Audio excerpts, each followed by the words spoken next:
Did you see he's in trouble? He was on TMZ the other day.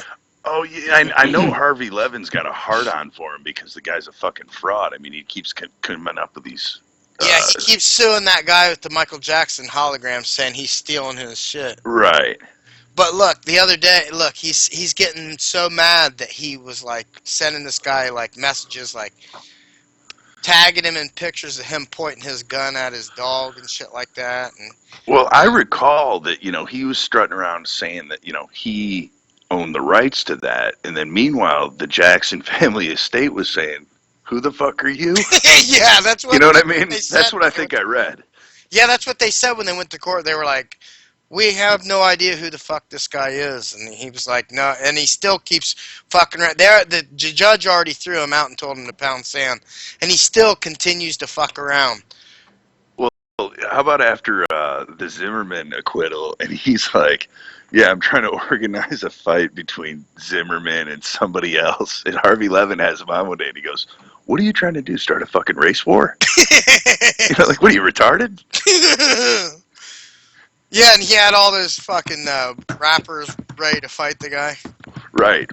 I don't remember who the rapper was. It was DMX. DMX was the one after. It was supposed to be like someone tougher than DMX, like 50 Cent or something like that. Right, that's what I was going to say. It was so ridiculous, even DMX was offended and pulled out. And the guy's bankrupt. So that puts things in perspective. No, I a think bit. DMX really wanted to whip his ass, and then finally they said, look, we can't do this. It's too fucking... It's going to start too much shit. It's funny, man. He got in trouble again last week, or 2 weeks ago, for a road rage incident, Zimmerman. Damn, that dude stays in trouble. And it's right in the town that I lived in when I was in Orlando, man. And it's funny that all that shit was going on right around me. I think they're... Wait, he's back in Florida?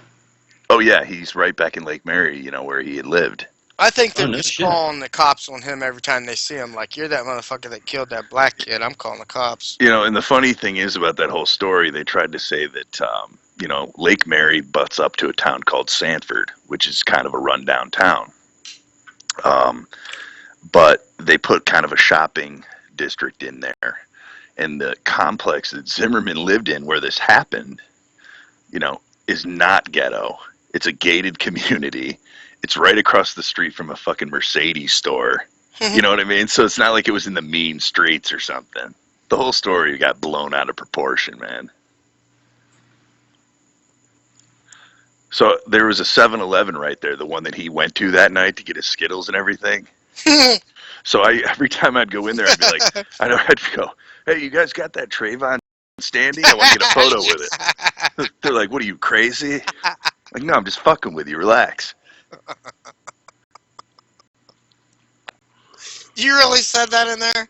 Oh, yeah. And you should just see the look on the fucking clerk's face like, who is this wacko?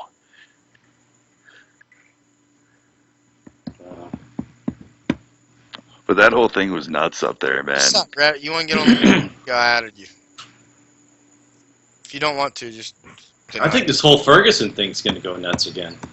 Well, yeah, definitely. I mean, when charges are brought forth, if there will be, I mean, either way, if there's charges brought forth, I think the guy will walk, and that'll light a fire. Well, they have witnesses. I mean, a couple of weeks ago, they had witnesses come forward. That video I saw about a week ago, and it's kind of like, I'd say probably from 100 yards away, but in the video you see a couple of workers who witnessed the whole thing. Right, that's what I'm talking about. And that you can hear the one worker say, what the fuck are you guys doing? The guy who throws his own hands up. So, who knows, man? It's all fucked up. Should cops be shooting kids? No. But nobody knows what, I mean, hopefully there's some... That dude was a fucking thief and a fucking criminal, dude. Well, if he bum rushed the cop and he grabbed for the cop's weapon... Well, you saw how he treated the dude in enough.